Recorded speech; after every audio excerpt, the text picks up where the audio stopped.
En la segunda sesión de la cátedra itinerante Juan José Mezquita Piar van a encontrar los criterios que gobiernan la ética profesional. Entonces hablaremos sobre lo que es lo público, sus diferencias entre público y privado.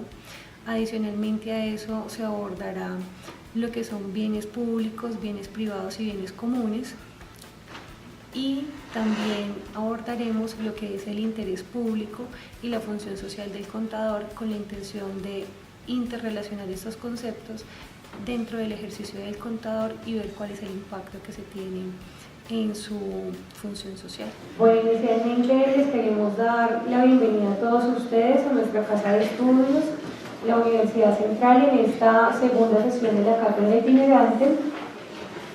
Vamos a abordar cuáles son los criterios que gobiernan la ética profesional del contador público.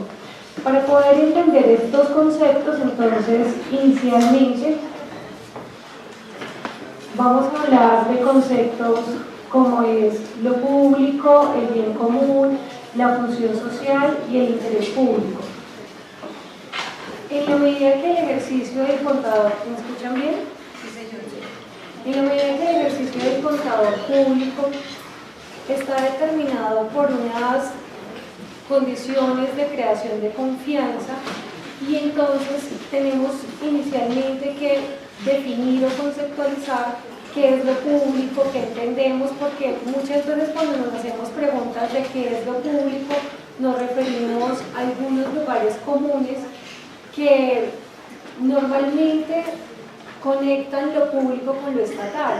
Entonces, el propósito de esta cátedra va a ser establecer una relación entre la función social del contador público y los atributos de los bienes privados, bienes públicos y bienes comunes que nos encontramos normalmente en la cotidianidad y que muchas veces no identificamos si es un bien público, es un bien privado o es un bien de uso común. Y cómo la contabilidad, al ser un dispositivo de poder que representa las actividades que realizan las compañías, empiezan a mostrar esa relación con bienes públicos, privados y bienes comunes.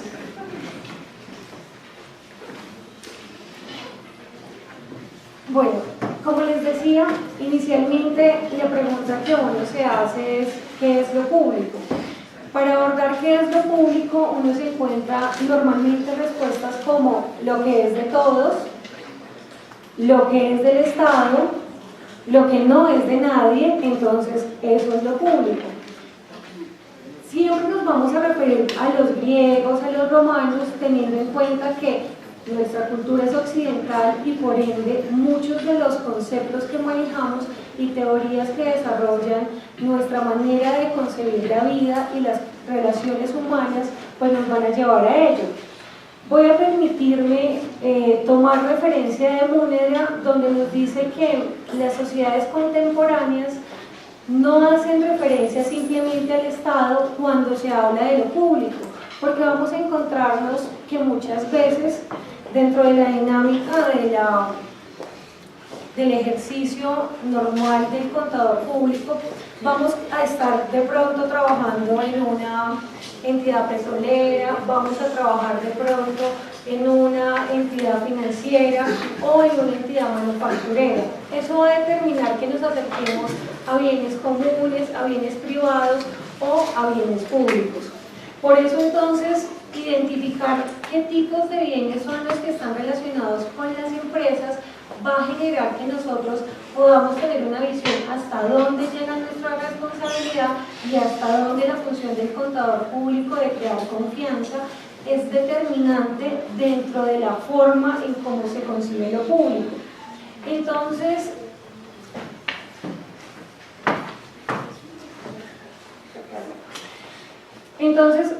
nos vamos a volver un poco a la época de Sócrates, a Platón, a Aristóteles, aquellos filósofos que se pensaron que era lo público. Es muy interesante en la medida en que existían dos reinos, un reino de lo público, un reino de lo político, y existía un reino de lo privado y un reino de lo familiar. Es muy particular porque, por ejemplo, en el caso del hombre y la mujer, el hombre podía participar de lo público, de la opinión, de la discusión, de las discusiones que se presentaban en el aula.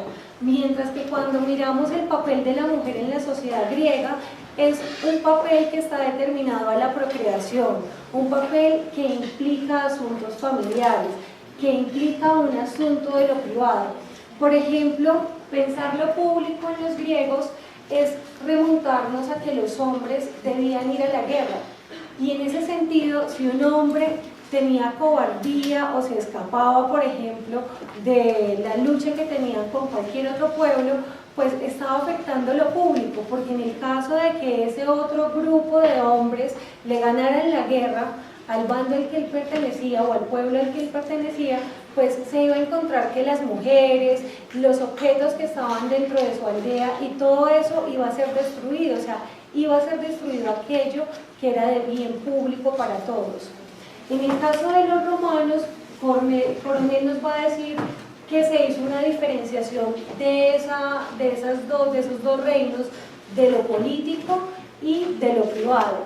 Entonces nos va a decir Coronel que por un lado entonces está la diferenciación de la cosa pública, de la res pública, y de la ciudad cívica, entendiendo la primera como una nueva esfera social y la segunda como un espacio donde el individuo va a realizar diferentes transacciones comerciales, es decir, donde se compran y se venden algunos bienes o se prestan algunos servicios.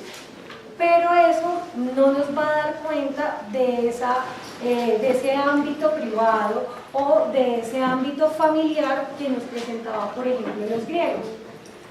En esta primera concepción de lo público, vamos a encontrarnos que lo público siempre ha estado determinado por la política, por la posibilidad de discutir asuntos que tienen que ver con la vida de todas las personas que hacen parte de, hablemos del asunto de los estados-nación, porque los estados-nación es la conformación de territorios que ya tienen una gobernanza, que tienen unas orientaciones, que tienen una intención de buscar una calidad de vida en las personas y que van a intentar buscar el bien común o procurar los intereses públicos, los intereses de todos.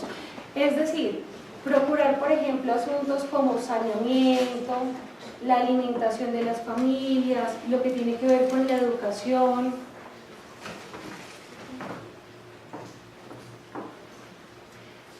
Asimismo, vamos a encontrarnos en la literatura académica que autores como Coronel, como Nora Rabonikov, nos van a presentar algunos acercamientos al concepto de lo público. En este caso nos dice que pueden existir tres sentidos de lo público. Por un lado, nos encontramos lo público como lo que es de interés o de utilidad común a todos, como un colectivo. Esa primera diferenciación de lo público, lo que es de interés a todos, va a empezar a mostrarnos como la diferencia que hay entre lo público y lo privado, que es una de las primeras concepciones que tenemos. Lo público no es privado. Entonces, cuando hablamos de ese colectivo, de lo que nos interesa a todos, por ejemplo, el asunto de la paz, cuando hablamos de los acuerdos de paz y todo lo que viene para el postconflicto en este momento, pues vamos a encontrarnos que es un asunto de interés público y que aborda esta primera concepción como lo presenta Nora Rabonikov. Un segundo sentido sería lo público como lo que es y se desarrolla a la luz del día, lo manifiesto y lo ostensible. Lo público no podría ser algo oculto, porque lo que es oculto no es público. Entonces vamos a encontrarnos que para comienzos de 1816 más o menos, con el periódico, los primeros periódicos, la información se vuelve algo público, porque antes de que existieran los periódicos nos vamos a encontrar con una represión un poco desde el cristianismo, desde la iglesia, en la medida que quienes tenían la posibilidad de conocer la información de primera mano, pues eran aquellos que, uno, tuvieran la capacidad de leer y conocieran el latín. Entonces, con la reforma luterana, lo que nos vamos a encontrar es que es una primera de las formas de dar a las comunidades o a los pueblos aquello que es lo público para todos. Y cuando les hablo de los periódicos, los noticieros y todo esto, vamos a encontrar que en la medida en que conocemos y estamos informados, pues eso hace parte de lo que nosotros entendemos por lo público. Aquello que está oculto ante nosotros, por ejemplo, hablar de secreto profesional, hablar de algunas patentes o hablar de algunas fórmulas que tienen compañías farmacéuticas y todo eso, eso no es algo público, es algo que pertenece al mundo de lo privado y no al mundo de lo público. Asimismo, Raonikov nos presenta lo público como lo que es de uso accesible para todos, lo que es abierto. Es interesante encontrarnos, por ejemplo, que cuando uno va al campo o a la zona rural, normalmente en algunos lugares uno no se encuentra algunas cercas ni lugares cercados, entonces uno puede caminar por el campo. Entonces uno puede acceder a esos bienes que son públicos, que puede que tengan en algunos casos dueños, pero como no hay una cerca, entonces no hay un limitante que te determine que hay un dueño. Lo mismo, por ejemplo, ir al Parque Nacional que queda por ahí por la Universidad Javeriana, estamos hablando de un bien público, un bien que es accesible, que puedes ir en cualquier momento. Pero si nosotros, por ejemplo, vamos a ir a alguna de las universidades en las que nosotros trabajamos, estudiamos o tenemos alguna relación con alguna empresa, vamos a encontrarnos que ellos van a tener delimitada lo que es la propiedad privada. Y es algo muy interesante porque cuando Smith plantea todo lo de la mano invisible, nos va a decir que los gobernantes van a tener unas tareas importantes dentro de las naciones. Uno va a ser el asunto de la justicia. O sea, va a ser quien se va a encargar de regular todas las disputas que hayan entre personas naturales o personas jurídicas o viceversa. Adicionalmente a eso, va a tener otra función muy importante y es la función de la seguridad. O sea, ¿cómo vamos a entender la seguridad si un gobernante no es capaz de tener un ejército que cuide de la soberanía y que cuide del territorio de los pueblos, pues obviamente vamos a ver que lo público se va a ver afectado.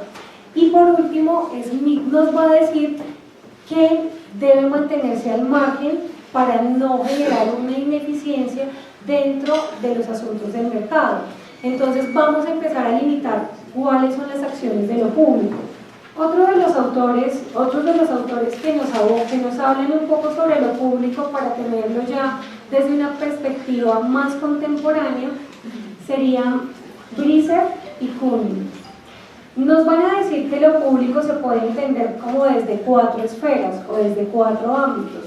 Por un lado tenemos lo público como lo estatal. O sea, nosotros todavía identificamos que el Estado tiene muchos elementos, ya sea bienes o servicios, que son públicos. ¿Cuáles se les ocurre a ustedes que son bienes o servicios que podrían ser lo estatal? ¿Alguien tiene alguna idea? Lo fiscal. Bueno, lo fiscal. ¿Quién más? Lo penal. Lo penal, la justicia, sí. ¿Qué más identificamos como lo estatal, que es lo público? El Congreso, bueno, legislación. ¿Qué más podemos encontrarnos ahí?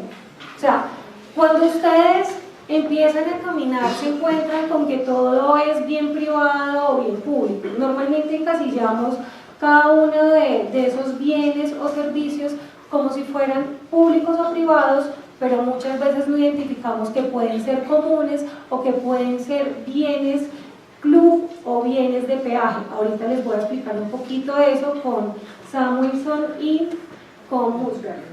Entonces, no identificamos nada más como público, o sea, lo público y lo estatal. ¿El Estado tiene empresas públicas? ¿Cuáles? Ecopetrol. ¿Qué más tenemos por ahí? A ver.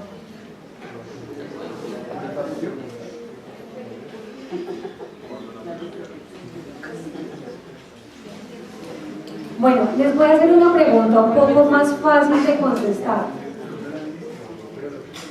Cuando nos preguntan sobre lo público y si en estos momentos le fuéramos a hacer un examen, ustedes podrían responder qué identifican como lo público en el Estado, como lo público en la sociedad civil, como lo público en lo corporativo, como lo público en lo privado.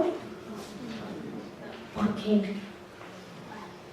Se supone que la formación del contador público, escuchen, contador público, ¿listo? O sea, no somos contadores solos, no somos economistas como en algunos casos los llaman en Europa, somos contadores públicos, que es muy diferente de las denominaciones que se tienen en otros países. Entonces, cuando empezamos a estudiar contaduría pública, no nos explican qué es lo público. O sea, yo digo que a veces uno tiene cara de acontecimiento. O sea, cara de acontecimiento es cuando no es capaz de conceptualizar o de definir algo o una cosa porque uno todo lo cosifica. Cuando uno no conoce el nombre de un objeto o no es capaz de definir una situación, uno lo cosifica. Es como, se parece a algo. Pero entonces la contaduría pública no es gratuito que nosotros seamos una de las profesiones más reguladas y sobre la que versa todo el tiempo los ojos de diferentes organismos, no solamente de tipo disciplinario, de tipo penal y de otros ámbitos, es porque si nosotros no sabemos qué es lo público, generalmente vamos a cometer errores cuando estemos ejerciendo. Entonces, lo público y lo estatal muchas veces se traduce en los servicios que recibimos, servicios de educación, servicios sociales, el servicio de la salud, pero también vamos a identificar que hay asuntos como lo que es la seguridad, como lo que no se puede traducir en la misma administración del territorio. Cuando hablamos de lo público en la sociedad civil, es que cuando desde la economía se plantea que el Estado es ineficiente para mantener una economía, entonces vamos a encontrar que hay organizaciones que empiezan a tener un papel determinante dentro de la sociedad. Es decir, ustedes conocen, digamos, bomberos, conocen la Cruz Roja, conocen ese tipo de organizaciones, son organizaciones de tipo civil. Hay otras organizaciones, por ejemplo, donde se unen personas que tienen de pronto una visión altruista de ayudarle a la sociedad y empiezan a adoptar funciones que son del Estado, pero que son desde lo público. ¿Listo? Cuando nos vamos a lo corporativo, ya es algo mucho más interesante. ¿Han escuchado la palabra responsabilidad social empresarial? Y han visto cómo el Estado ha empezado a generar algo que se llama gobernabilidad en la medida que le permite que muchas entidades privadas empiecen a hacer las funciones que tiene el Estado. Es decir, se encargan, por ejemplo, de educación. Las universidades que son organismos privados que les dan a ustedes el servicio de la educación, y la educación es un bien público. Ya vamos a entender un poco lo de bienes, porque vamos a hablar de algo que tiene que ver con la rivalidad y cómo, si yo lo puedo utilizar o si yo lo puedo pagar, puedo ver si es un bien público o es un bien privado, que eso es lo que me va a permitir entender cuál es la dinámica en la que se mueven las empresas. Y lo último, vamos a entender entonces lo público desde el ámbito privado. Desde el ámbito privado, entonces, vamos a encontrarnos no ya unas funciones tan de tipo altruista como fundaciones que muchas veces cuando ustedes van al Éxito le dicen va a donar los 10 pesos, los 20 pesos. Recuerden que hace algunos años empezaron a darnos monedas de 20 pesos para poder compensar eso que nosotros no donábamos, y muchas veces ahora en estos nuevos supermercados que hay como Ahora le dicen a usted, va a donar 30 pesos, 40 pesos, 10 pesos para la fundación. ¿Y será que está cumpliendo funciones sociales? Sí, está, por ejemplo, teniendo proyectos como comedores comunitarios, educación para niños de bajos recursos, y vamos a empezar a encontrar que esas funciones que eran exactamente del Estado ya son funciones que uno puede ver perfectamente en organizaciones sociales, civiles, en fundaciones y asimismo en las empresas. Vamos entonces a trasladarnos un poco a lo que son los bienes públicos. Los bienes públicos, Samuelson los define como aquellos bienes que no es viable ni deseable racionar su uso. O sea, si yo lo raciono, no debe ser una forma en la que se deba utilizar ese bien público. Adicionalmente a eso, su consumo o su uso individual no impide el uso o consumo de otros. Es decir, los bienes públicos no tienen rivalidad ni tampoco excluyen.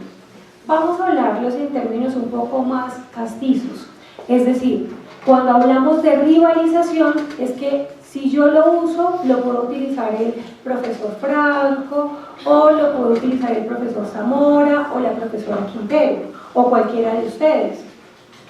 Pero la exclusión se da con la capacidad que yo tengo de poder acceder a ese bien.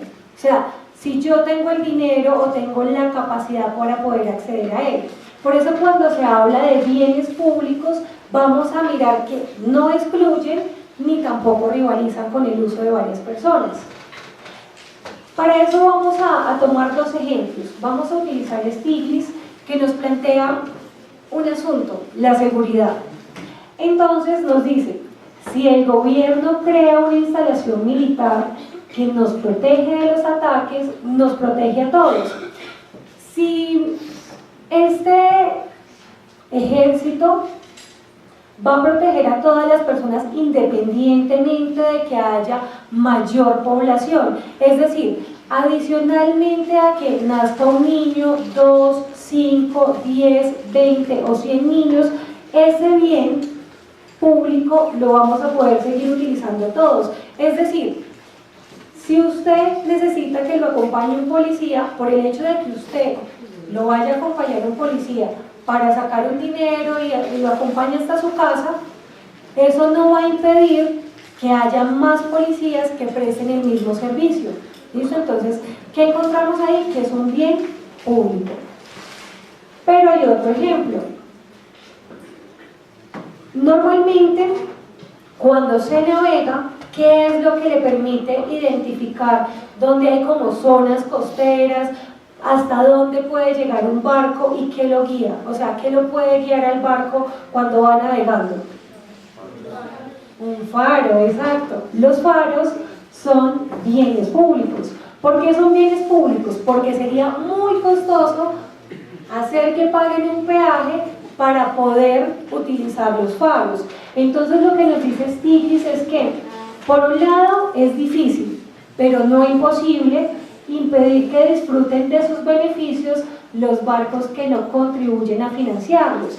Entonces hay otra característica de los bienes públicos, es decir, el aumento de la población no conduce a un incremento marginal de suministrar ese bien. No solamente eso, sino que los costos de pagar, perdonen que tuve una pequeña confusión exactamente, porque ese le pertenecía al anterior ejemplo. Lo que pasa es que los costos marginales que se pueden producir por el uso de este bien no van a ser mayores a los que se tienen en el momento, o sea que el uso de ese bien público puede estar en todo momento dado para que cualquier barco lo utilice. En caso de que no se use, pues van a ser más los gastos que va a tener el Estado o los estados para poder compensar las consecuencias del no uso del faro. Bueno, yo ya les di dos ejemplos. A mí me parecería que es muy importante que ustedes me ayuden un poco. ¿Cuáles otros son bienes de uso público? Recordemos que son, uno, no rivalizan y dos, no excluyen. ¿Listo? O sea, no tengo que pagar por ellos y muchas personas los pueden utilizar. Los parques, listo. ¿Qué ejemplos de parques tenemos? ¿Qué parques son de libre acceso? Hay Simón Bolívar, listo. ¿Qué otro ejemplo? ¿Cuál? ¿El qué? Las bibliotecas. Pero las bibliotecas también tienen una condición. Tienen restricciones en la hora en que uno va a ir, porque las bibliotecas no están abiertas las 24 horas, ¿no? Tienen unos horarios, pero no excluyen a las personas y tampoco rivalizan. Varias personas lo pueden utilizar. ¿Cuál sería otro ejemplo de un bien público?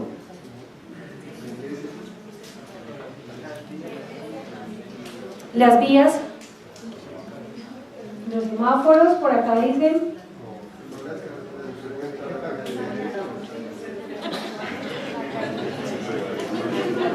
Bueno, por acá son muy participativos. Por el lado de acá, ¿qué me dicen? Bienes de uso público.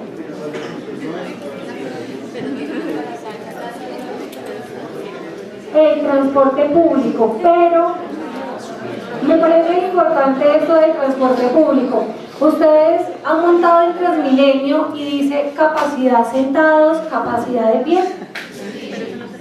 Hay un problema ahí. No se podría catalogar como un bien de uso. No es un bien público, es un bien común. Y ya vamos a hablar de qué se trata eso. No todo lo que dice público es público, ¿listo? Muchas veces uno se entera de que hay instituciones que uno creería que son públicas, pero realmente tienen una condición de que son privadas, ¿listo?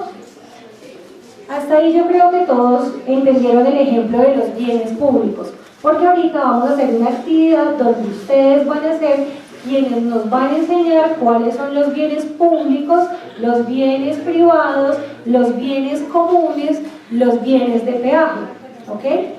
Bueno, espero que todos puedan ver este cuadro que hay ahí.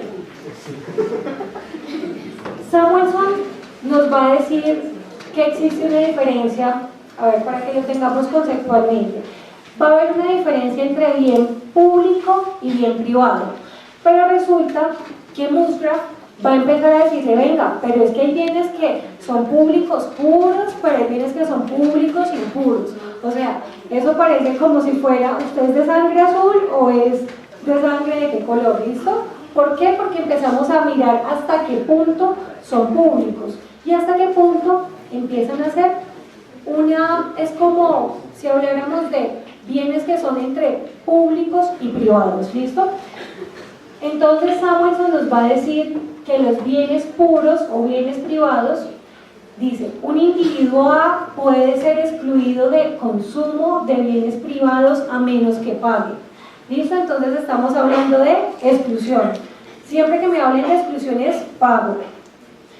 Y rivales, lo que el individuo A consume, nadie más lo puede consumir. Entonces, la rivalidad va a tener que dar cuenta del uso de esos bienes. ¿Listo? Entonces, vamos a utilizar un ejemplo. Dice, si María no tiene dinero para comprar unos zapatos, esto la excluye de ese bien. Pero si los compra, nadie más los podrá usar, pues es su único dueño. ¿Qué nos encontramos ahí? Con un bien privado. Por decir, un ordenador, un computador, ¿es un bien de qué tipo? ¿Por qué? Bueno, ¿quién me ayuda? ¿Quién responde?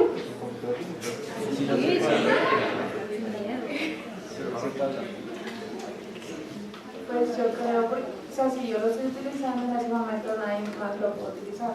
Entonces ya hay una rivalidad.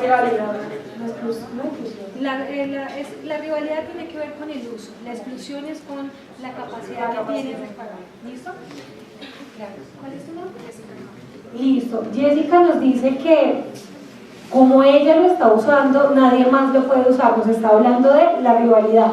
Pero también cuando ustedes van a comprar un ordenador o un computador, lo que se encuentran es con que ustedes pueden ser excluidos. Es decir, si usted no tiene el dinero con que comprarse un Toshiba, un Hewlett Packard, cualquiera de esos computadores, pues le toca comprarse el más baratico, o sea, te estás excluyendo porque es un bien privado. ¿Será que un restaurante es un bien de qué tipo?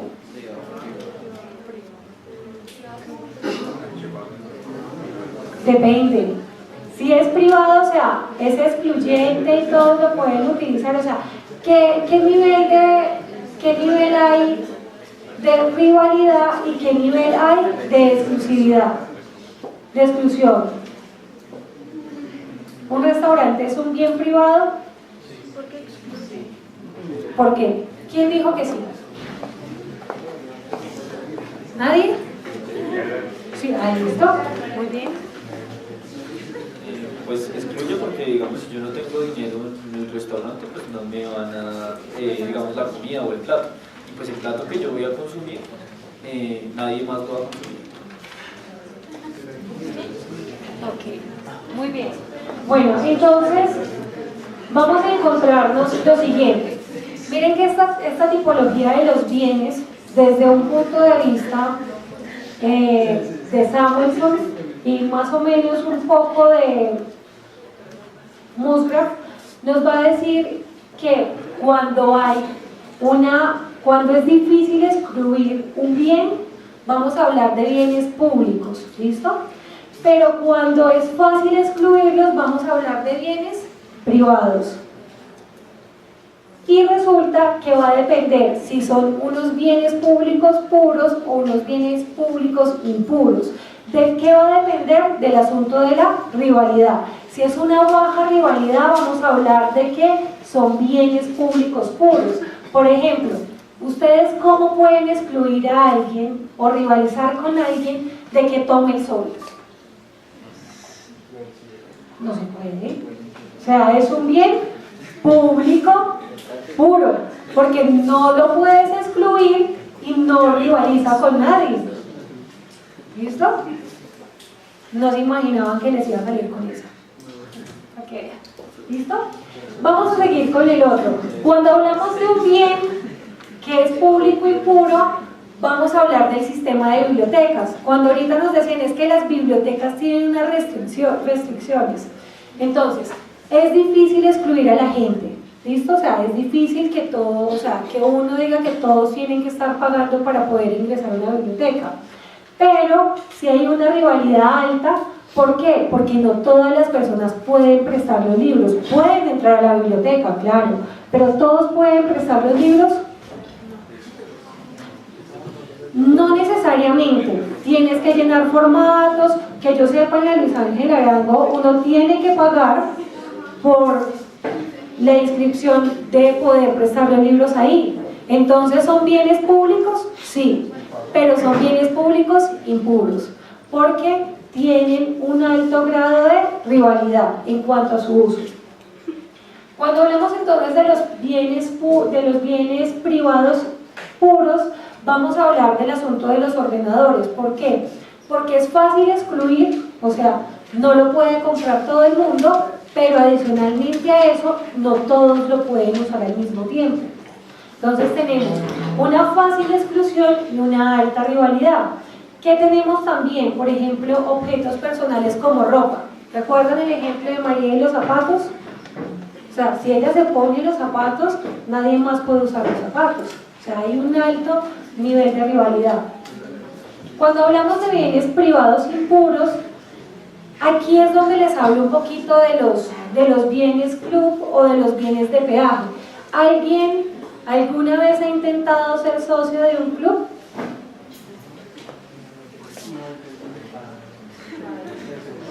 ¿No han intentado?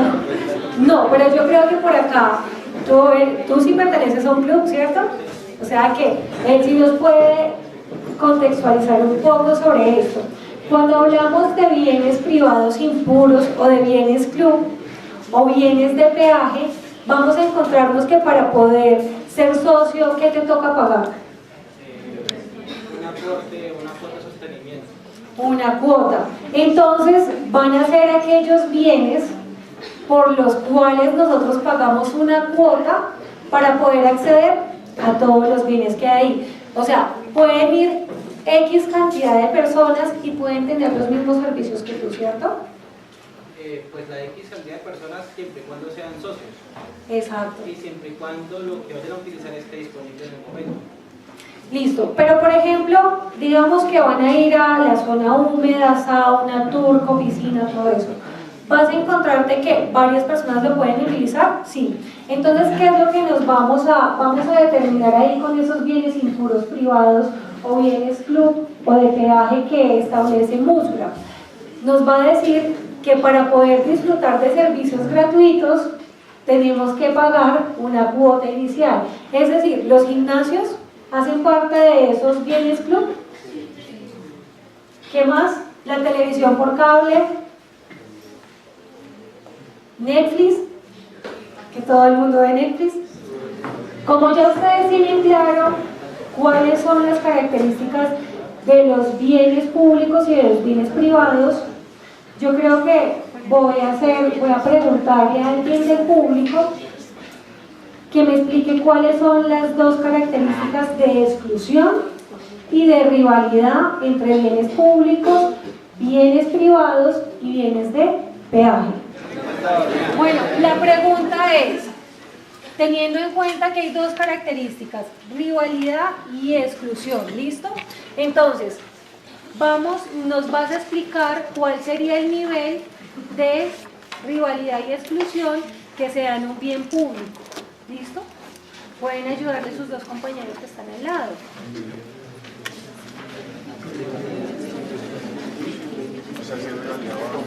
Si es rivalidad baja o es rivalidad alta, o si es una rivalidad fácil o difícil.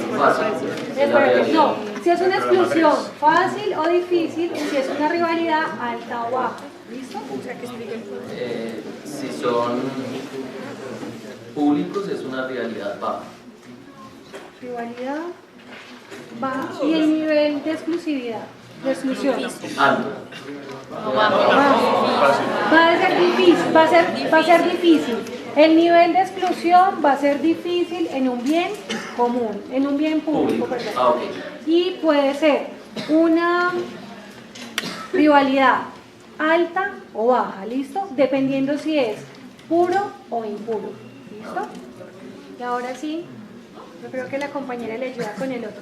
No, pero habla tú con ella. ¿Cuál es la otra pregunta? Un bien privado.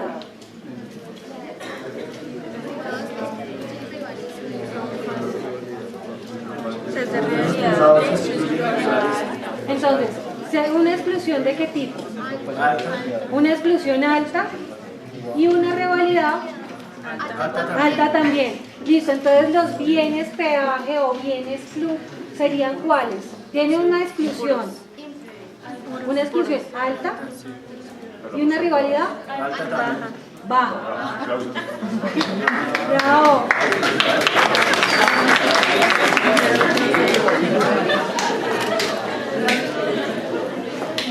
Bueno, ahora vamos a irnos hacia los bienes comunes. ¿Qué será eso de los bienes comunes? Yo creo que vamos a ver un video. Chicos, aquí juegan las mismas características, exclusividad y rivalidad. Entonces, por favor, van a prestar atención al video. Porque yo no les voy a explicar, sino que va a ser alguien del público que me va a explicar qué es un bien común. Hola, ¿por qué nos quedamos afuera? Esto no tiene gracia. ¿No tendría más sentido que hagamos algo juntos? ¿No sería más inteligente?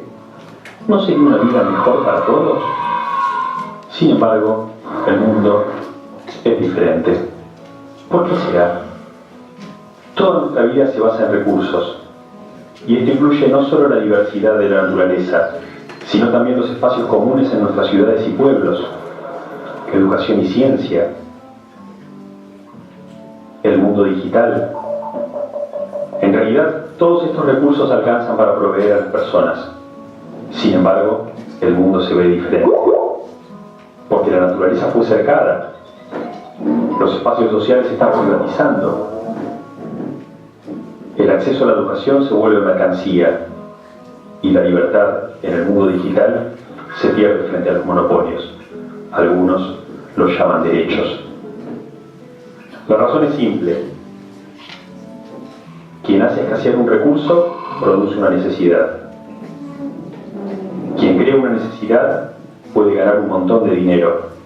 Así deben ser las cosas, dicen los que se benefician. Y a primera vista parece lógico. El argumento: si le dejaran la administración de los recursos a la gente, la sobreexplotarían implacablemente.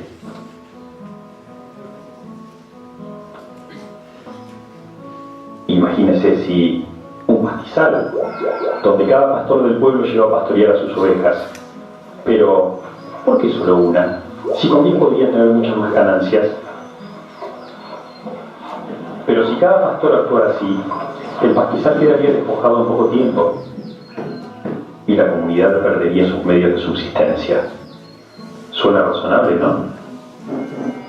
Pero la gente no actúa así. La gente conversa, acuerda reglas, asume responsabilidades por los bienes comunes, sabe que todos deben comprometerse a mantenerlos y sabe que todos se necesitan mutuamente. Los beneficios de unos son también los beneficios de los demás. Esa es la idea de los bienes comunes. Un recurso es utilizado por una comunidad que se da sus propias reglas y cada quien colabora para que los bienes comunes sigan creciendo, para todos, tanto en la naturaleza, en el ámbito social, en la educación, la cultura o en Internet. Es una idea que se vive todos los días en el mundo entero y sin la cual no podríamos tampoco pensar respuestas para los grandes desafíos, como la educación, la salud, el cambio climático y la seguridad alimentaria.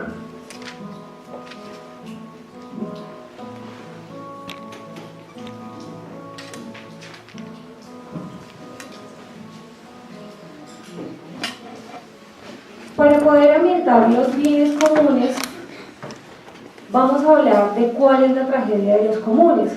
Hardy plantea cuál es la tragedia de los comunes. Nos dice, existe un límite para los bienes comunes. O sea, no podemos utilizarlos todos al mismo tiempo y se pueden agotar.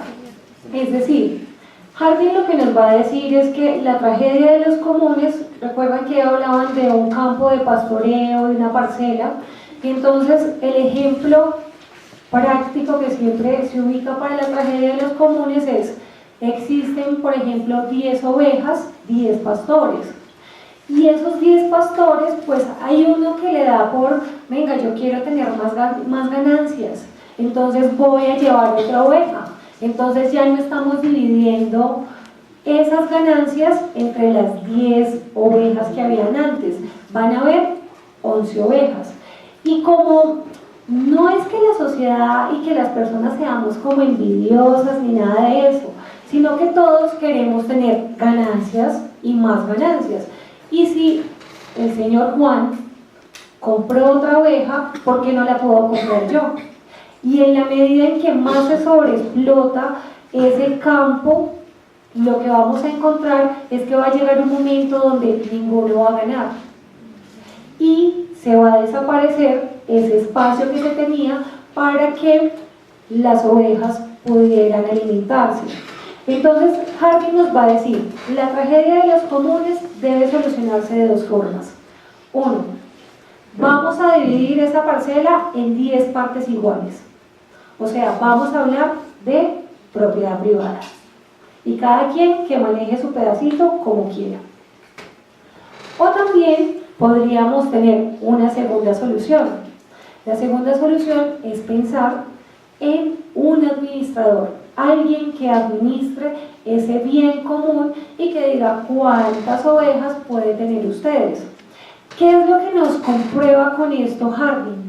Que él no confía en las personas, que él no confía en que las comunidades sean capaces de autorregularse, capaces de autogobernarse.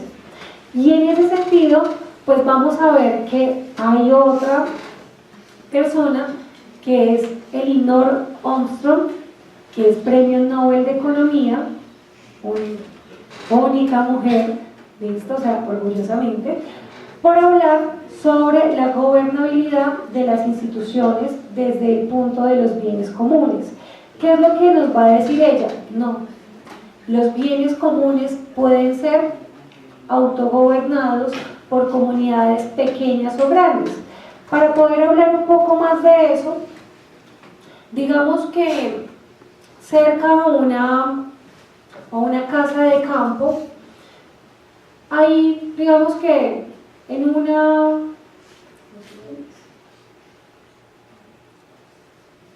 No, se me olvidó el nombre. Los pueblos, pero los pueblos tienen veredas. Gracias. Entonces, digamos que en una vereda hay varias casas y esas casas tienen la posibilidad de pescar. ¿A ustedes les parece que pescar es algo chévere? Pero ustedes pescarían, por ejemplo, en el río Medellín, río Bogotá. Pero uno sí podría pescar en el río de Burgos, España. O sea, yo les digo que es un río, o sea, es un riachuelo. Y uno ve las personas que salen con su pesca, o sea, con su caña de pescar, y en serio uno ve en ese pequeño río, pero es muy pequeño, prácticamente eso parece una quebrada, y la gente va y pesca. ¿Qué sucede si en una vereda de Cundinamarca, digamos que tenemos cerca un lugar donde pescar? Resulta que la señora Susana tiene un pequeño, no sé si se le puede decir eso, vivero, un lugar donde tiene como unos pescaditos, un criadero de pescados, ¿listo? Pero también la señora Cristina tiene otro criadero, y hay una parte donde también hay un criadero, pero no es necesariamente un criadero, un lago donde todas las personas van a pescar. ¿Qué sucede? La señora Susana y la señora Cristina pescan diariamente para su sustento diario, pero muchas otras personas van y pescan al lago que hay grande, donde hay muchísimos más pescados, uno ve que se reúnen las familias y todo eso. Resulta que ellas empiezan a encontrar que eso de la venta de pescados les pueden dejar más ganancias. Entonces, lo que hacen ellas es que en sus criaderos pescan poquito, ¿listo? Pero en el lago grande van y pescan bastante. ¿Han escuchado cómo se ha empezado a mitigar o a legislar más que todo sobre la pesca que hacen, por ejemplo, muchas compañías de algunos lugares de Asia que se vienen a pescar, por ejemplo, a lo que es el Pacífico colombiano, que te lo encuentras, por ejemplo, cuando estás en Capurganá, Triganá, Sapsurro, Chocó colombiano, bonito, y uno se los encuentra por allá pescando, y vaya usted pide un pescado, no hay pescados para la venta para los turistas, no es como cuando usted va al Atlántico, a Cartagena, Santa Marta, que allá sí le venden todo el pescado que quiera. ¿Por qué? Porque muchos de esos recursos que son comunes, que se pueden pescar, ya no hay la posibilidad de tenerlos porque algunos han sobreexplotado esos recursos de bien común. Entonces, los recursos de bien común, ¿qué característica tienen en exclusión y en rivalidad? Una exclusión baja y una rivalidad alta. ¿Exclusión qué? Baja y una rivalidad alta. Exclusión baja y rivalidad alta. ¿Alguien dice algo más? Rivalidad fácil. ¿Rivalidad qué? ¿Rivalidad baja?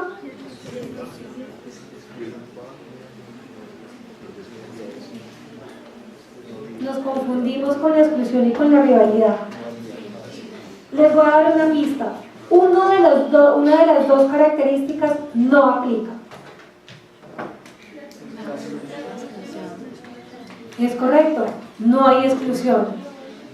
¿Listo? Entonces vamos a mirar qué es lo que pasa en los dos modelos anteriores de bien común, de bien público y bien privado. La exclusión es lo que determina si es un bien público o si es un bien privado, porque veíamos que la rivalidad podía ser alta o baja y podía seguir siendo un bien público impuro, un bien público puro, o un bien privado impuro o un bien privado puro.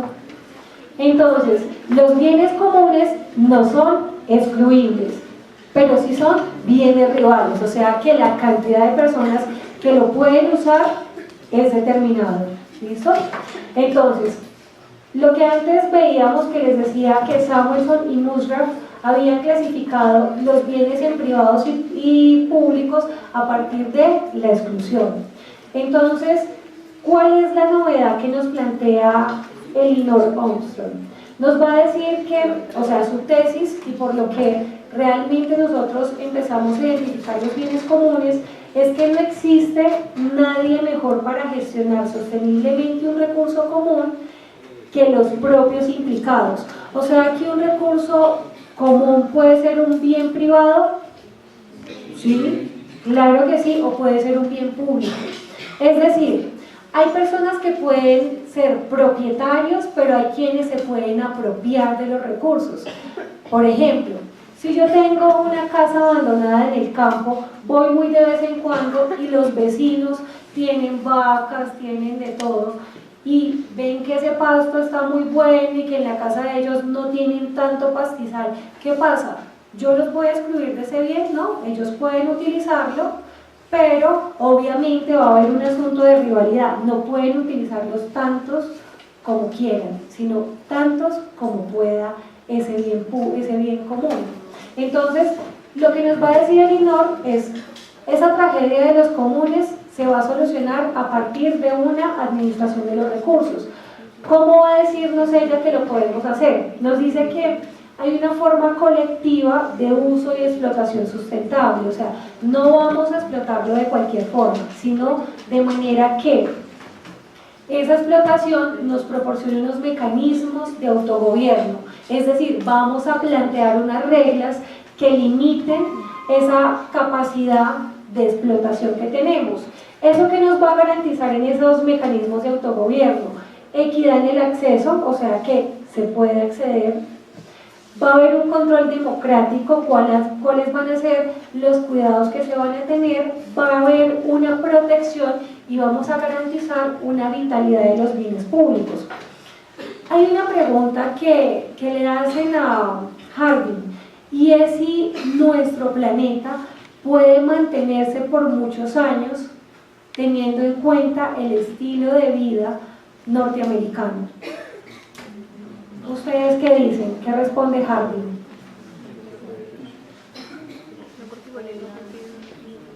¿Sí o no? ¿Por qué? ¿Quién me explica qué estilo de vida tiene un norteamericano?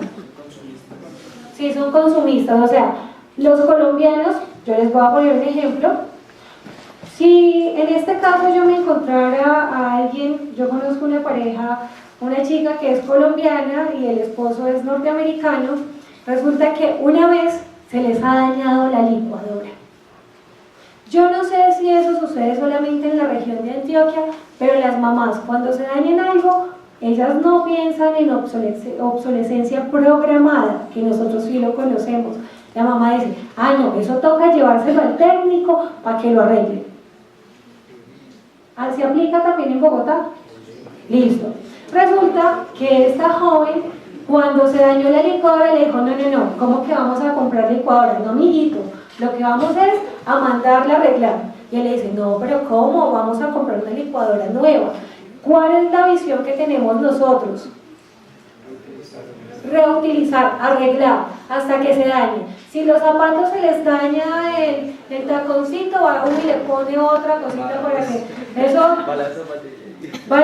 Exacto, o sea, nosotros para eso tenemos todos los técnicos necesarios para que nos organice la nevera, el televisor, nos arreglen los muebles, los zapatos, la ropa. Si a usted le queda grande la ropa, uno no compra más. Quíteme el erótico que tiene acá por el desgaste. Ah, lo siento, pero nosotros somos así. Ustedes van a otros lugares del mundo y se van a encontrar con eso, con que las personas son demasiado consumistas. ¿Y son consumistas por qué? Nosotros porque no tenemos estaciones, pero eso de ir a comprar a 5 euros, 2 euros, 3 euros, uno de mujer se muere.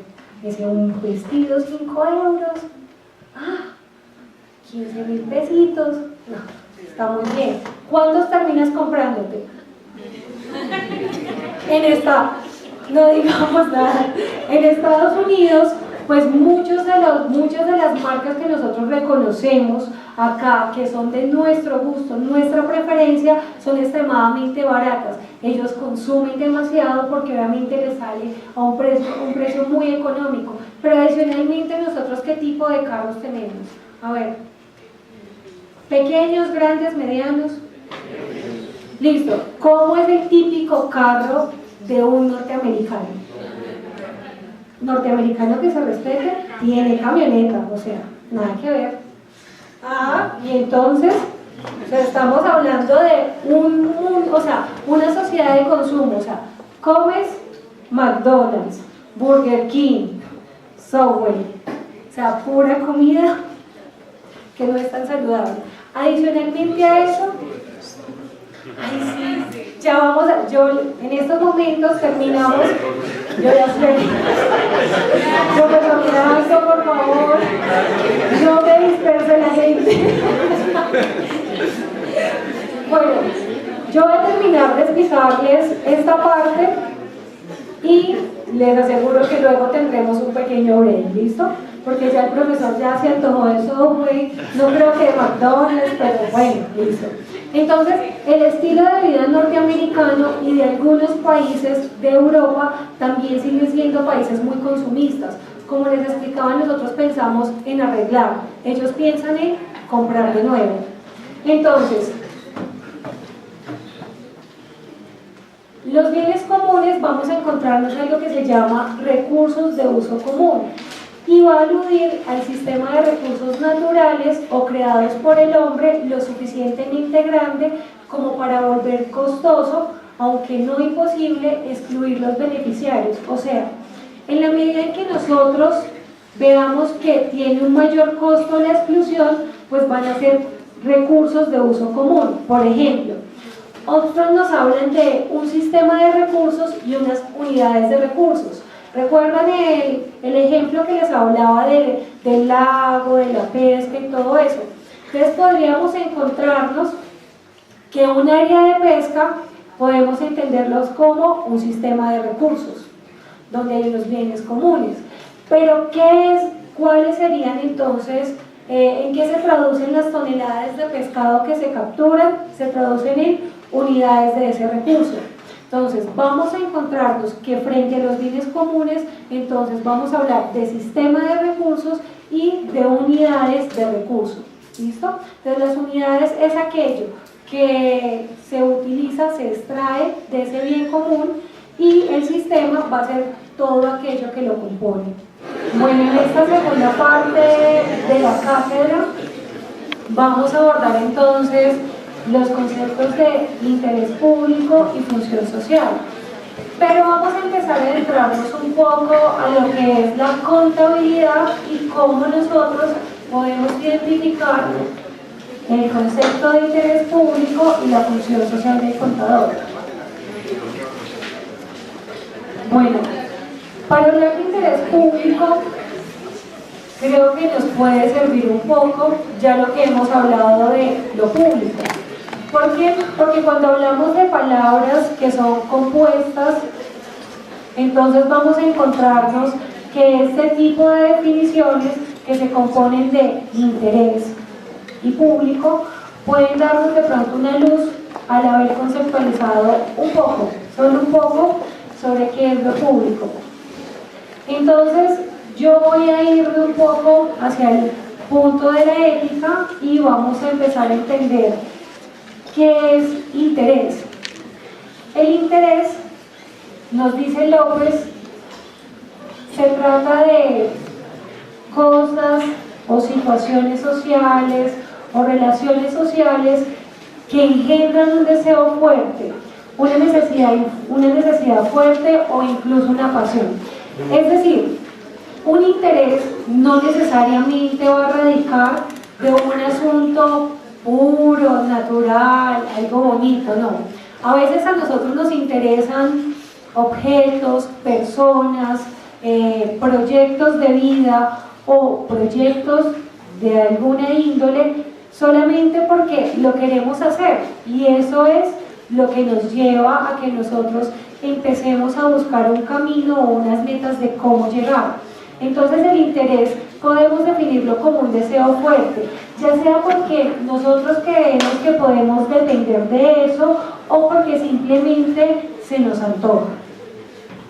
Y lo público vemos que está referido a un asunto de lo comunitario, de aquello que es importante para todos, y entonces uno podría decir que el interés público es un interés cuya protección o realización beneficia en aspectos fundamentales a la colectividad como tal y consecuentemente también a los individuos que la integran. Entonces volvemos a jugar lo que estábamos haciendo con lo público y lo privado. Entonces,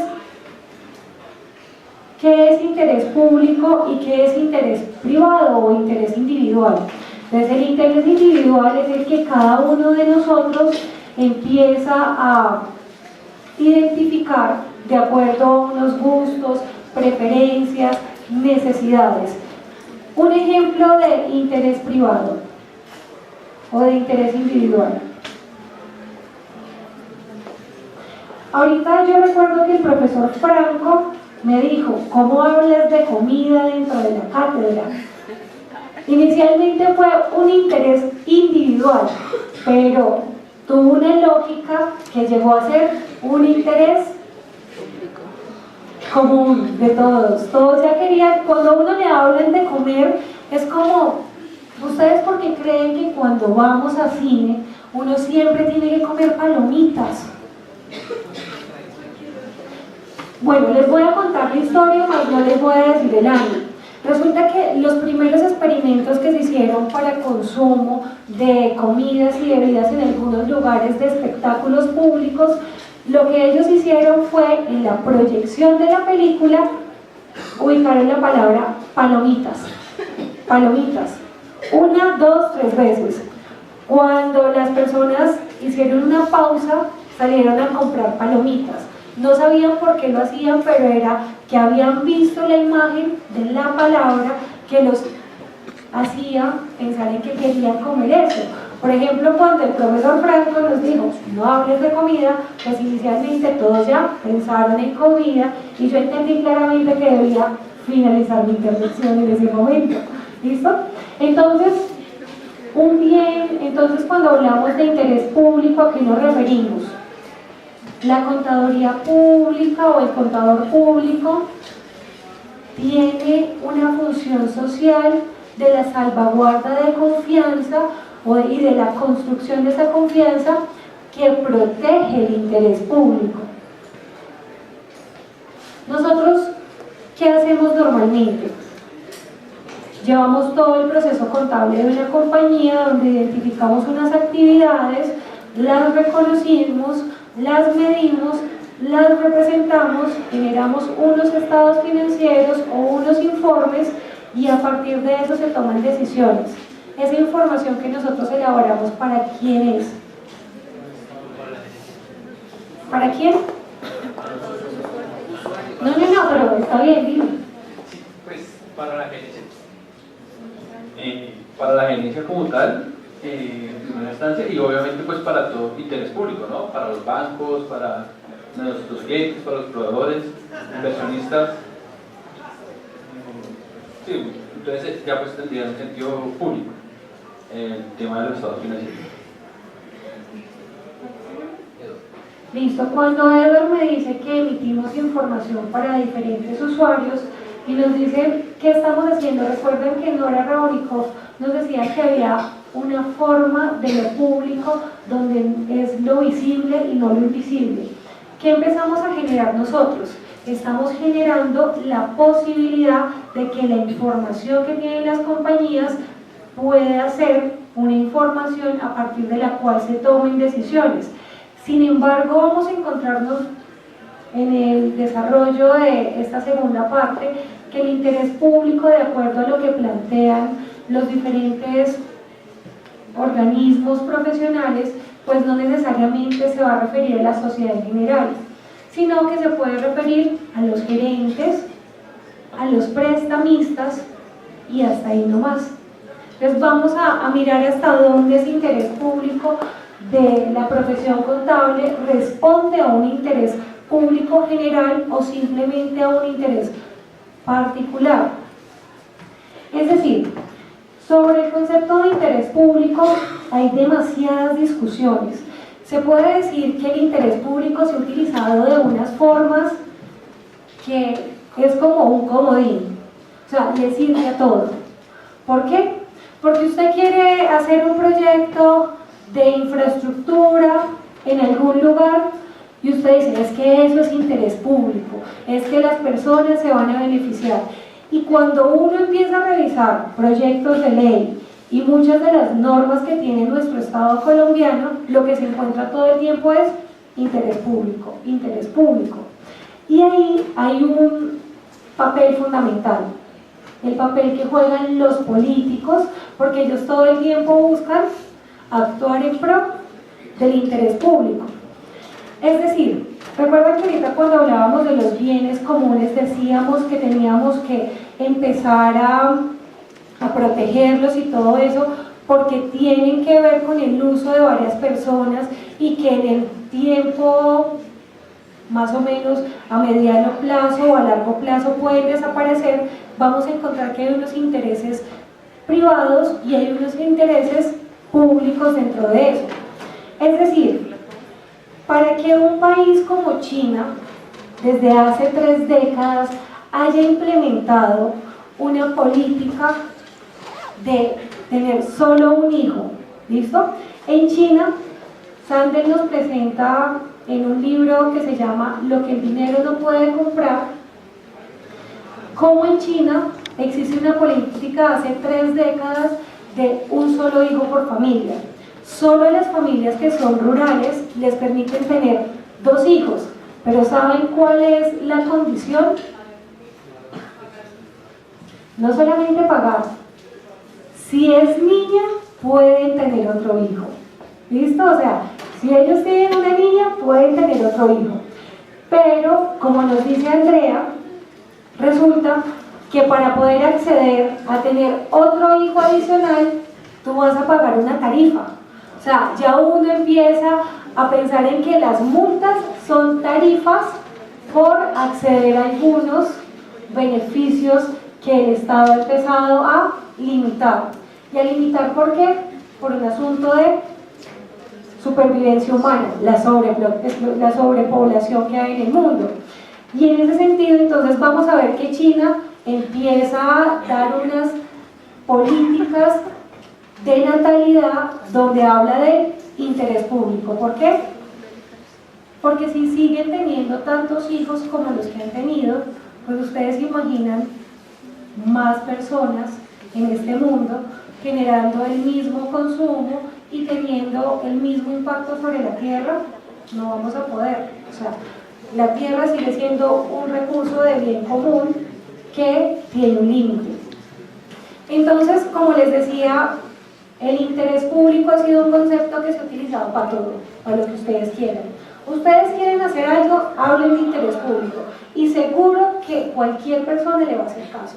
O sea, no necesita haber estudiado ciencias políticas ni economía, sino que usted habla de interés público y le van a creer. Entonces Rodríguez nos va a decir, miren, existen 4 confusiones acerca del interés público.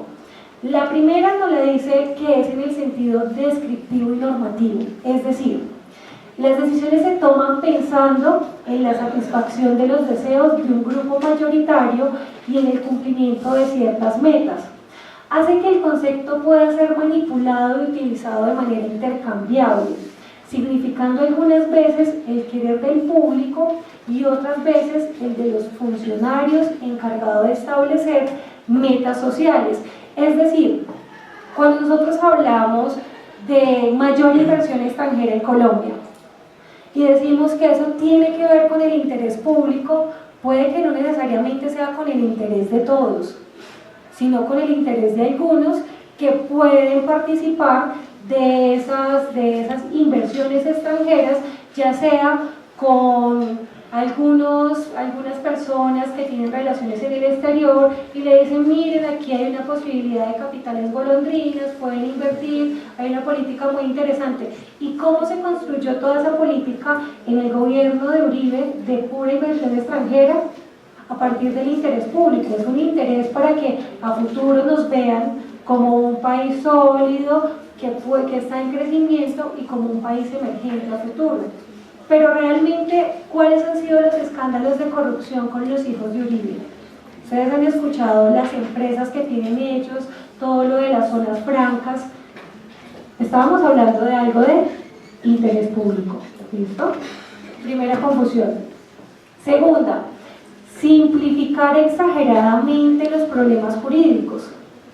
Entonces, cuando uno piensa que el asunto de la paz en Colombia es algo simple, donde de pronto una disciplina o ciencia social como la contabilidad no tiene cabida, es que tú estás empezando a simplificar el asunto de la paz como si no hubiesen diferentes actores que participan de ella.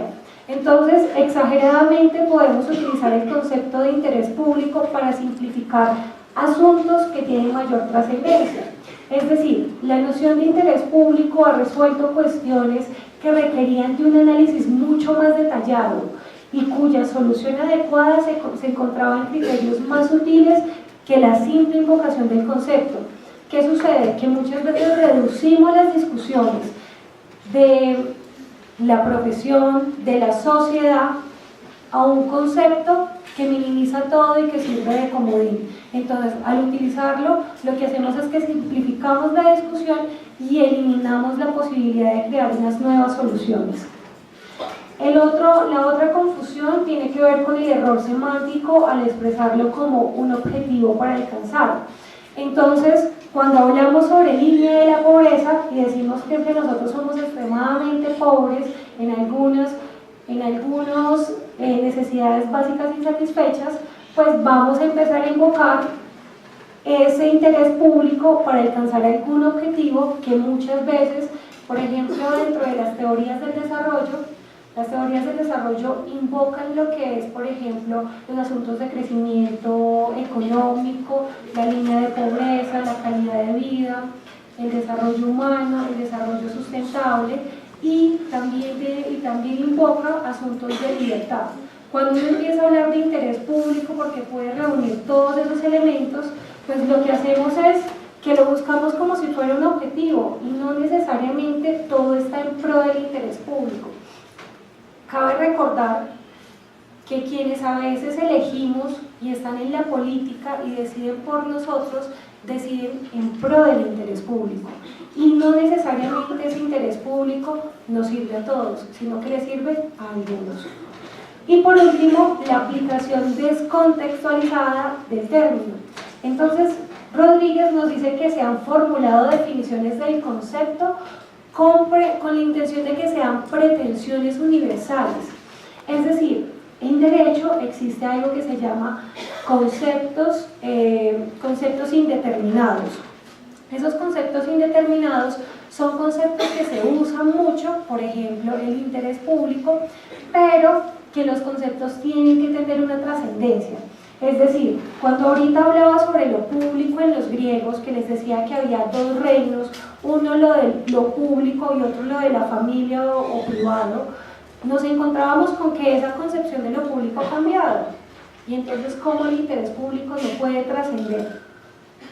Entonces, esos conceptos de indeterminación en el derecho nos dicen que realmente es una forma de que puedan utilizarse como comodines, pero realmente la indeterminación, según López, se define como una imperfección de las normas. No se define como una imperfección de las normas, sino una exigencia de tener que regular las relaciones sociales que son infinitas en sus formas e impredecibles en sus elementos. Es decir, nosotros no podemos pensar que el día de mañana no va a cambiar la concepción. Yo recurro mucho a una frase de un autor, de un escritor que me encanta, que es Whitman, y Whitman tiene una frase que es perfecta para hablar de indeterminación. ¿Me contradigo? Sí. ¿Me contradigo y qué?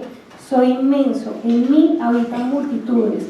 Es decir, hoy puedo pensar desde una perspectiva, pero puede que el día de mañana, con mi experiencia y mis conocimientos, yo pueda cambiar de posición.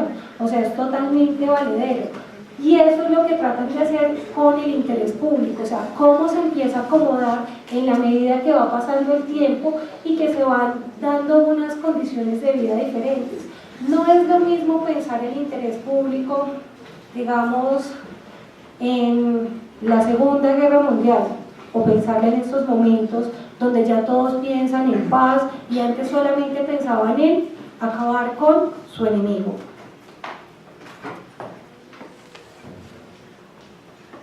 Bueno, aquí el asunto se vuelve más interesante. ¿Cómo así que hablamos de interés público en la contabilidad? Como les decía, algunas organizaciones profesionales internacionales se han referido al concepto de interés público. En este caso, lo que traté de hacer no fue irme muy al fondo, porque espero que el profesor Rafael Franco en su próxima intervención lo haga muy bien, se ahonde un poco más sobre el tema, porque yo lo que voy a tocar es solamente una parte, lo que son las misiones, donde estos organismos internacionales contextualizan o simplemente ni siquiera contextualizan, solo mencionan el interés público. Me permito leer, dice, en el IFAC dice, el IFAC, que es la Federación Internacional de Contadores, dice, sirve al interés público y fortalece la profesión contable por apoyar el desarrollo de estándares internacionales de alta calidad, la promoción de la adopción y aplicación de estas normas, la construcción de la capacidad de las organizaciones profesionales de contabilidad y expresando temas de interés público. Es decir, para IFAC, el interés público es parte esencial de lo que debe velar el contador público a nivel internacional. O sea que en la profesión nos referimos a el interés público. Vámonos para la Asociación Americana. Entonces, ¿ellos qué nos van a decir dentro de su misión? Dice, alimentar el éxito del negocio global, contadores con credenciales CG+, y de la especialidad, proporcionando los conocimientos, los recursos y la defensa más relevantes y proteger el interés público en evolución. Eso, entonces, arriba encontramos que lo que buscan es sirve al interés público y aquí protege el interés público en evolución. O sea que no es un concepto acabado, es un concepto que va cambiando con el tiempo. Y por último, entonces vamos a encontrarnos el IASF, qué pena con ustedes porque ya creo que es IASB. Entonces, lo que ellos hacen es que nos dice dentro de sus objetivos que busca, entonces dice, desarrollar, buscando el interés público, un único conjunto de normas contables de carácter global que sean de alta calidad, comprensibles y de cumplimiento obligado, que requieran información de alta calidad, transparente y comparable en los estados financieros y en otros tipos de información financiera, para ayudar a los participantes en los mercados de capitales de todo el mundo y a otros usuarios a tomar decisiones económicas. Entonces, en estas tres alusiones al interés público de estos tres organismos internacionales, que son también organismos profesionales, nos van a decir que lo que buscan es proteger el interés público. Pero voy a referirme a un planteamiento del profesor Mauricio Gómez, donde lo que nos dice es que va a retomar tres formas en las que nosotros podemos entender el interés público. ¿Listo? Desde el punto de vista de neoliberal, el interés público es igual al interés privado. O sea que eso de lo público es público, no necesariamente. Cuando hablamos de la socialdemocracia liberal, el interés público es igual al equilibrio y los contrapesos para regular a los individuos más fuertes o con mayor poder. Y la tercera, que sería la socialdemócratas críticos, es un antagonismo entre el interés privado y el interés público. Entonces, ¿qué es lo que nos está planteando ahí? Que desde esta perspectiva internacional no se evidencia que haya un interés público de tipo socialdemócrata crítico en el que se hable de un antagonismo entre lo privado y lo público, sino que hay un total interés público que es igual al interés privado. Es decir, cuando nos dicen que en el Código de Ética del IFAC que el interés público servirá para generar información hacia los inversionistas y los acreedores, no me están diciendo que es un interés donde me hablen de lo público y lo privado, me están diciendo que es un interés netamente privado. Y por eso, cuando nos vamos a la ley 43, nos van a decir, venga, qué pena con ustedes, pero la cosa no es así. Nosotros servimos al interés público, por eso nosotros aquí en Colombia hablamos de fiscalización, de revisoría fiscal.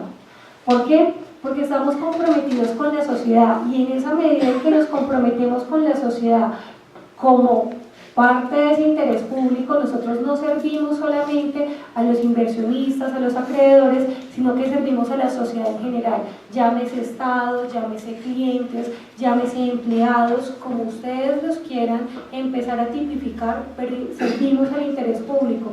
¿Por qué? Porque nosotros, no sé si gracias a Dios o gracias a que no hemos sufrido las crisis financieras de 1930 en Estados Unidos con la caída de la bolsa de Nueva York, no sufrimos en el 2008 con la subprime, no sufrimos tampoco la caída de Enron, y entonces, y si vamos a otros países, otras latitudes, Islandia, lo que ha pasado con España, Portugal, Grecia, Italia, ¿y eso a qué se debe? ¿Será que se debe a que responden a intereses públicos o intereses individuales?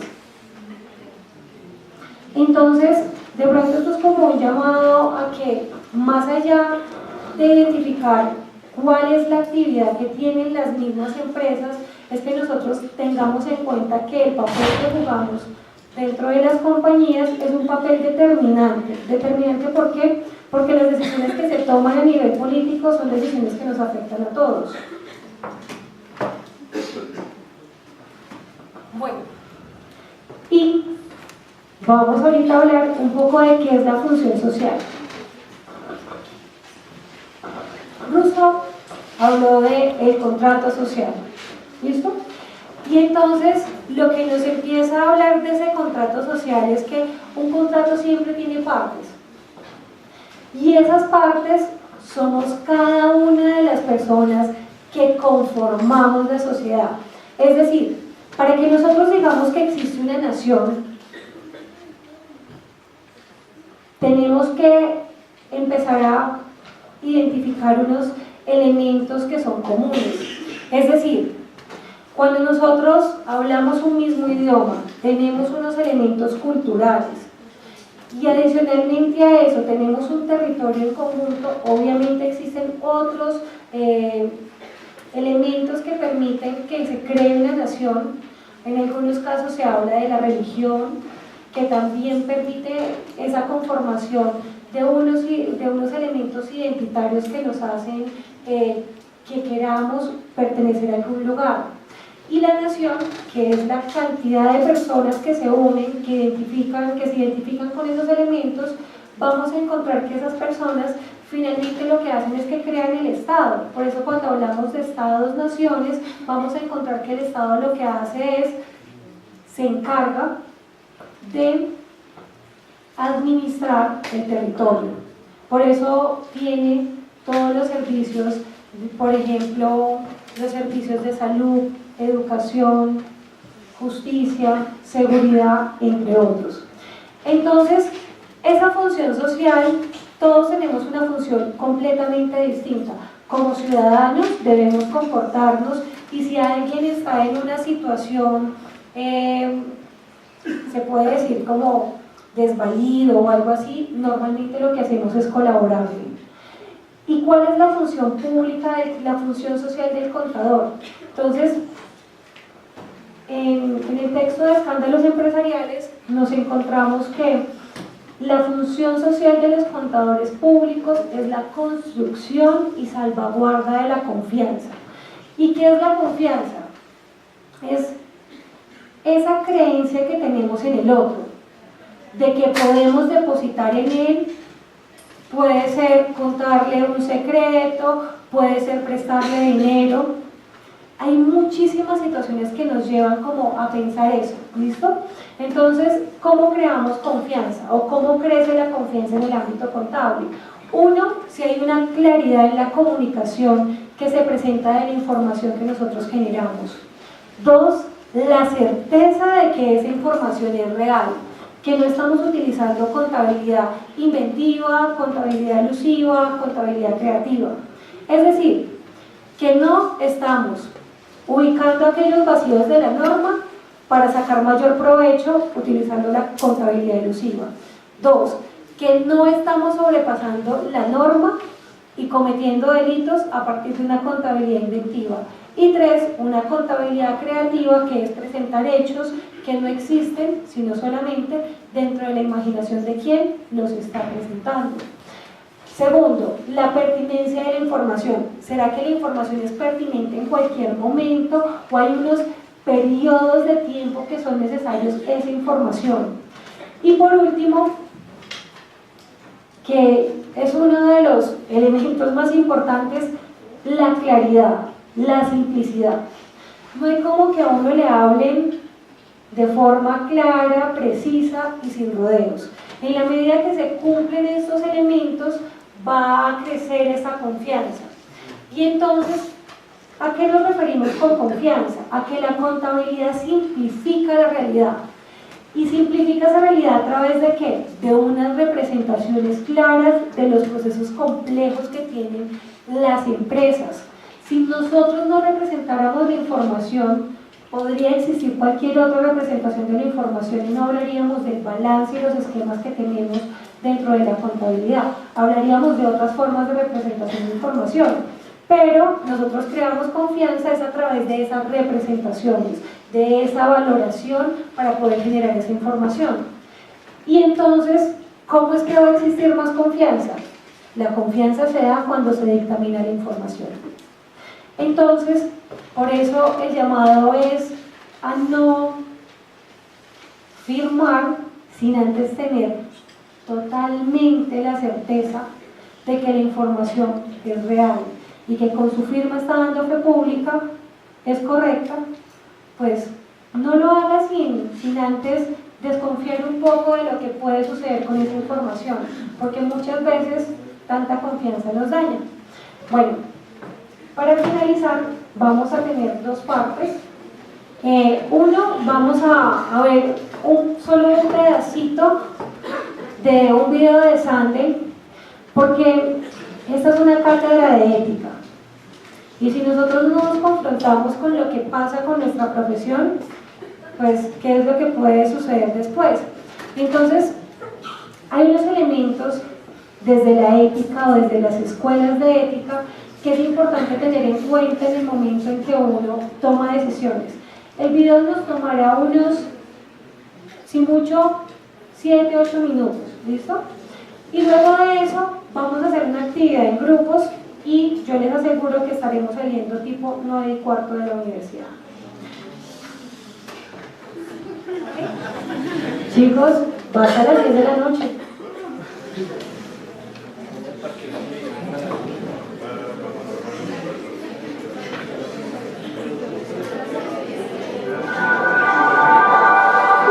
Will die.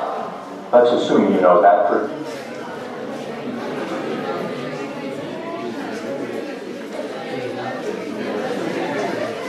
If workers working on the track, you try to stop, but you can't. Your brakes don't work.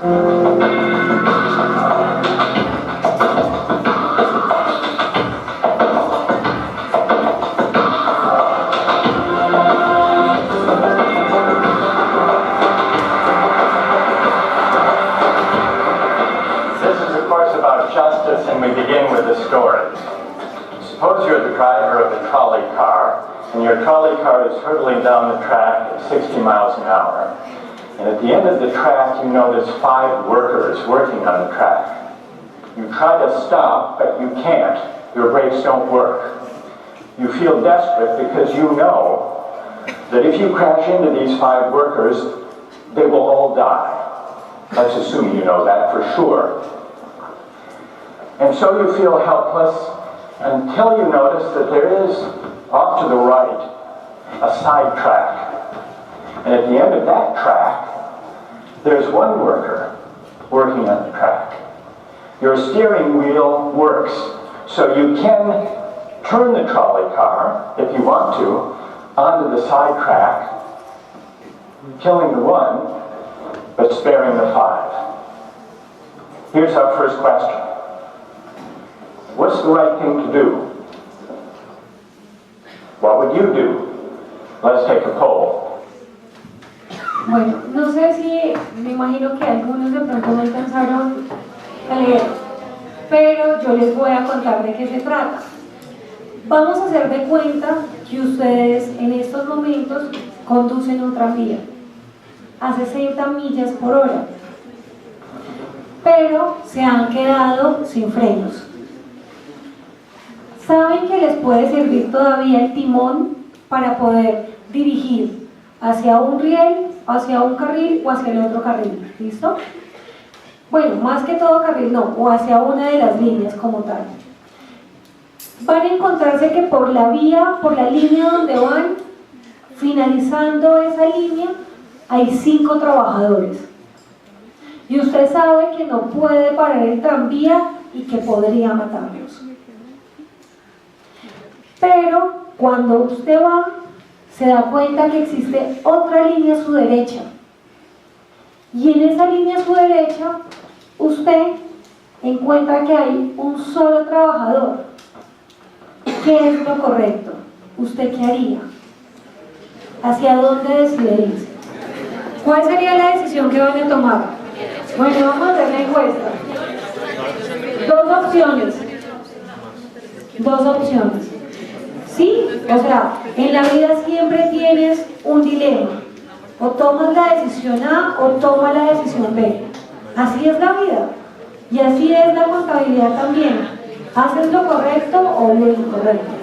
Bueno, jóvenes, ¿preparados para votar? Opciones. Opción A, usted sigue por su carril y mata 5. Esto no es como los cuentos de los hermanos Grimm. No. ¿Listo? Entonces, la opción B, mata a uno solo. 1 minuto para pensarlo. O con cabeza fría. Bueno, yo creo que ya discutieron con sus compañeros, pero hay una claridad. Recuerden que ustedes cuando firman estados financieros, cuando los llaman a declarar, cuando los invitan a un estrado de un juzgado, van solos. O sea, puede que vayan con sus abogados, pero la decisión la tienen que tomar ustedes. ¿Listo? ¿Quiénes votan por la opción A? Matar a 5. 1, 2, 2. Listo. Ok.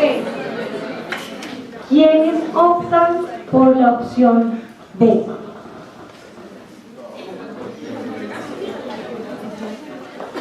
Voy a escuchar cuál es la justificación de por qué matar a 5.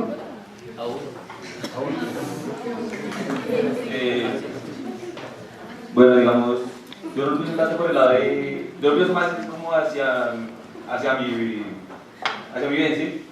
¿Por qué? Porque, digamos, si yo llevo la vía, mi vía directa son los 5, y en la otra vía, la que tengo que voltear, es donde está solo 1. Si yo volteo hacia ese lado, pueden decir que yo lo hice con intención. ¿Por qué? Porque yo iba por mi vía y al ver al sujeto lo quería matar con intención, con anterioridad. ¿Sí? Por ese lado pensaría. En cambio, si mato a los 5, ahí ya puedo decir, no, es que fue sin intención y tengo pruebas de demostrar que la máquina no tenía freno. Iba por mi vía, no pude frenar, lo vi muy encima, que sin culpa.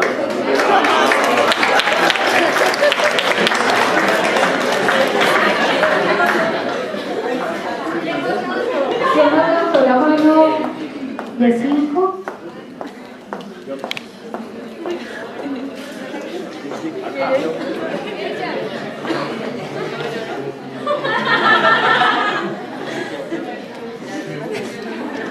Pues yo voté por 5 porque inicialmente escuché o no sé, que él pensaba que habían 5 personas, o sea que no era algo cierto.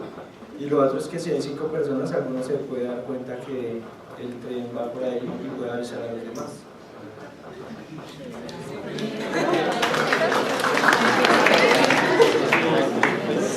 ¿Alguien más de los que votaron por 5?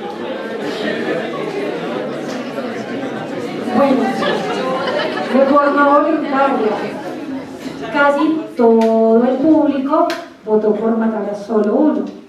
Entonces, 3 personas que me quieran decir cuál es la justificación de matar a solo una persona y no a 5. La falsa premisa del dilema en el cual hay que... Bueno, escuchen esto.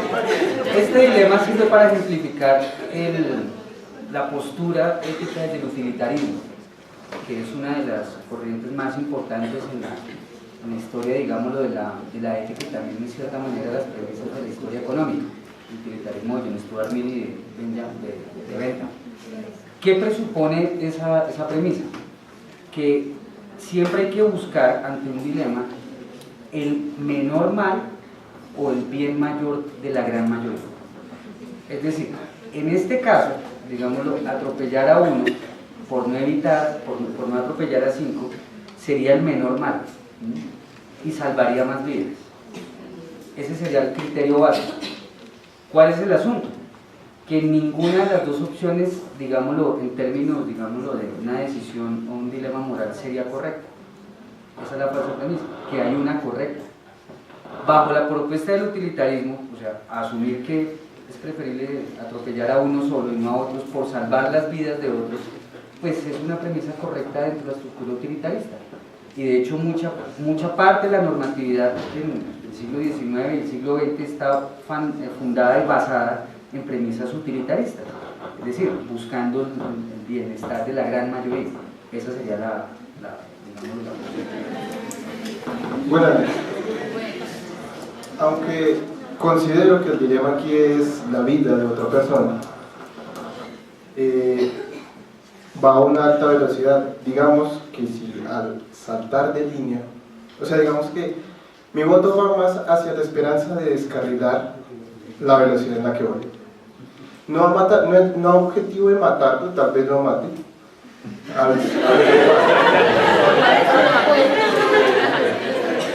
Pero quisiera tener la esperanza de que la alta velocidad me genere que descarrile el tranvía. Bueno, a ver, te puedo decir como exconductora del tren de Medellín que el asunto de los trenes, para que un tren se descarrile, no necesariamente a esa velocidad podría descarrilarse como tal. Uno, eso. Dos, normalmente los trenes tienen varios sistemas de frenado. Uno es digamos, hay unos frenos que son con arena, hay otros frenos que es el freno dinámico normalmente, y hay otro freno que es electromagnético que funciona cuando todo está en perfectas condiciones. ¿Qué es lo que sucede en este tipo de situaciones? Para que el tren se descarrile, o en este caso un tranvía, pues tendría que encontrarse con algo que lo haga descarrilarse. Normalmente en las vías por ejemplo, en Medellín, ¿alguna sorpresa de que haya conducido el tren de Medellín? Lo sabía. Aquí como me ven, pero he hecho cosas. Bueno, sin más, lo que les quería decir es que, por ejemplo, los descarriladores funcionan es como si hubiera algo que impide que realmente la rueda pueda continuar y no necesariamente con el peso que lleves puedas hacerlo. Entonces, de pronto la opción es hipotética, pero puede ser interesante. Como nos decía el profesor Ángel, que sencillamente lo que hizo fue... Sí, eso hizo. Se me tiró el ejercicio. Entonces, ¿qué es lo que sucede? Miren, De pronto nosotros no hemos abordado por la premura de estas cátedras las escuelas de pensamiento ético, pero es importante que ustedes consideren que actualmente nosotros nos movemos en una ética más de tipo utilitarista. ¿Por qué? Porque no hay que desconocer exactamente que el mercado ha generado unas condiciones de vida y unas condiciones en las que nosotros como seres humanos, seres pensantes y seres consumistas no queremos salir. Entonces, cuando yo les decía hay solo dos opciones, lo que les trataba de decir es escojan cuál de las dos. Y entonces la mayoría pensó en matar a uno, porque es, bueno, si mato a uno, ¿qué pasa? No pasa mucho. Pero si mato a 5, pues es mayor. Pero no tuvieron algunos en cuenta, ¿me recuerdas tu nombre? Yesid. Lo que Yesid nos decía, pues la verdad es que si yo cambio la dirección de donde va el tranvía, pues lo que pueden decir es que lo hice con conocimiento y ya lo que puede implicarme a mí puede ser una sanción aún mayor. Entonces, ¿qué es lo que hay que considerar ante este tipo de situaciones? Que uno muchas veces busca la salida que menos lo afecta o que más puede ayudar al interés público, y por eso estos conceptos de lo público, bienes, tanto públicos, privados, comunes, interés público y función social, lo que nos demuestra es que todo lo que nosotros hacemos tiene unas consecuencias. Y Sandel lo que nos va a finalizar diciendo es que habla un poquito de la ética kantiana, o sea, eso de que ustedes han escuchado cuando alguien ha sido como, está triste y le dice, pero es que la otra persona no se puso en mi lugar, o sea, ponerse en el zapato del otro o en los zapatos del otro. ¿Eso qué implica? Pensar también en un asunto de cuáles serían las consecuencias de si yo actúo de esta o de esta otra manera. Más que un asunto desde lo ético es empezar a mirar hasta dónde nosotros tenemos responsabilidad. Y responsabilidad, citando a mi maestro Franco, es responder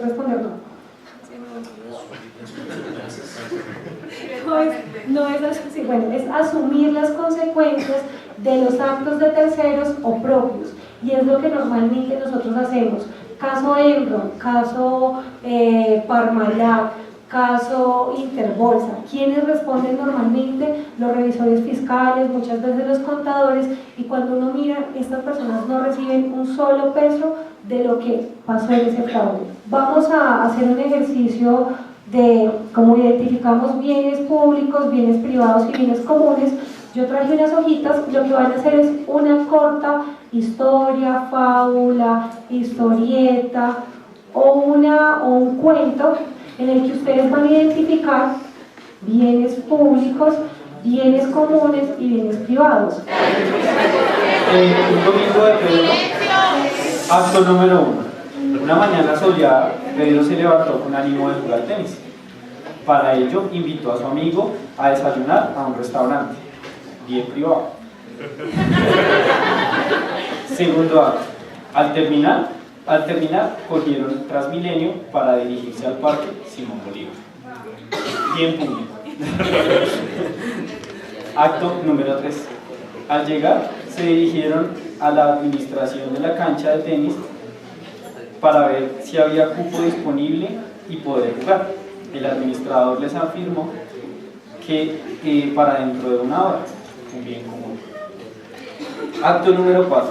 Una hora después, el administrador les prestó las raquetas y las pelotas para disfrutar de su partido de tenis. Esta es la historia de un ricachón hacendado, el cual tenía muchas propiedades, entre ellas pastizales y un pozo de agua. A pesar de que estaba dentro de sus tierras, él no entendía que era un bien común, el cual no tenía exclusión y debía ser compartido. Este señor, además de ser gruñón y avaro, era muy terco y no le importaba que sus vecinos tuvieran la necesidad de hacer uso de esta fuente vital. Una noche oscura y tenebrosa golpearon a su puerta y era una viejita pidiendo agua. Él se negó y ella le dijo con voz tenebrosa: te vas a morir en 3 días si no piensas tener un porque era viejita.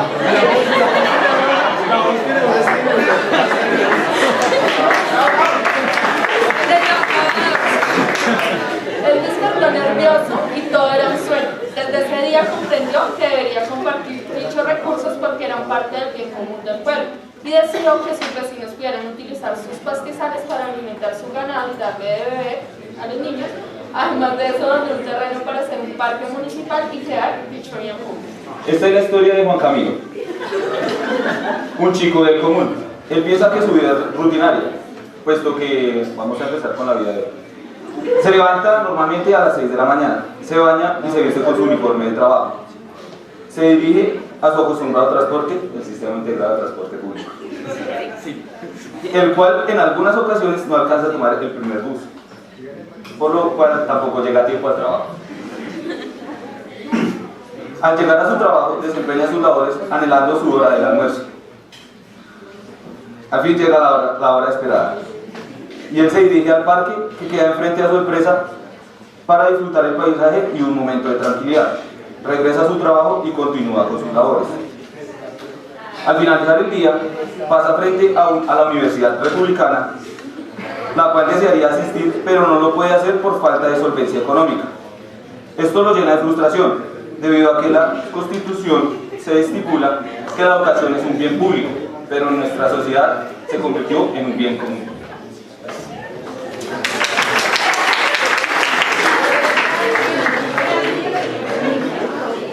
Bueno, antes de irse, que se vayan todos, les cuento que todavía no los he matriculado en la plataforma virtual, sí, ya sus profesores me han dicho. Entonces, bueno, primero les quiero pedir disculpas, porque obviamente pues es una tarea que hay pendiente, que mañana la haré. Y entonces yo les enviaré un correo electrónico inmediatamente que ustedes estén matriculados. ¿Cuál es la intención? La intención es que ustedes ingresen, ya saben que con su número de cédula va a ser su usuario y su contraseña. Adicionalmente a eso les llegará un correo electrónico en el cual les va a indicar cómo deben ingresar a la plataforma virtual. ¿Qué se van a encontrar en esa plataforma virtual? Todos los profesores acceden a ella y ubican actividades, es decir, si sus profesores han quedado con ustedes en actividades como fichas de lectura o han quedado, por ejemplo, en que deben discutir algún tema, pues lo pueden hacer desde ahí. Lo otro que van a encontrar es el parcelador que, como les dije, todos se quieren ir, ¿cierto? Entonces vamos a hacer silencio. El parcelador, donde van a encontrar las lecturas, van a encontrar la disposición de cada una de las sesiones, quién va a dar la sesión como tal, y van a encontrar también las direcciones, los salones donde se van a dar cada una de estas sesiones, y adicionalmente a eso pues van a encontrar las lecturas, el video y la bibliografía de todas las sesiones. Obviamente no estarán dispuestas las presentaciones y los videos sino hasta que se den cada una de estas sesiones.